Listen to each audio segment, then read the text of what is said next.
Opajon, Xudoy siz ustingizdan arz yozganlar. Shuning uchun keldik.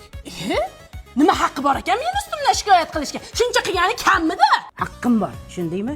Men 30 millionga to'y qildim. Sen borib dalolatni yozib, pastkashlarcha borib, arim savdan qolgan narsalaringgacha borib olib ketding. Olib ketaman-da. O'g'lingizni otish uchun spalnilar qilib qo'ygan bo'lsak, kiygan hattoki trikosini olib ketganimiz yo'q. Bozorga qarab turganmisiz? Qimmat odamlar mahallaga borib ketganimi? Sizga beraman. Shoshmanglar. Yoshlar ham gaplashsin. Gaplashmaydi.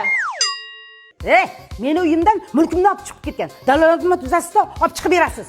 Tavba qildim. Buni mulkiga tekkanim yo'q. Hattoki sizning uyingizdagi qivatga ovqatingiz qozoni meniki. O'shani oldik xolos. Sizning mulkingizni nima qilaman? Men tavba qildim. O'sha qozonni olib chiqsin, tezda o'zim bilaman. Bunga qizimni bergandan ko'ra bir bor hashakka, eshakka berganim yaxshi edi. Tushundingizmi? Mana iflos qozon meniki.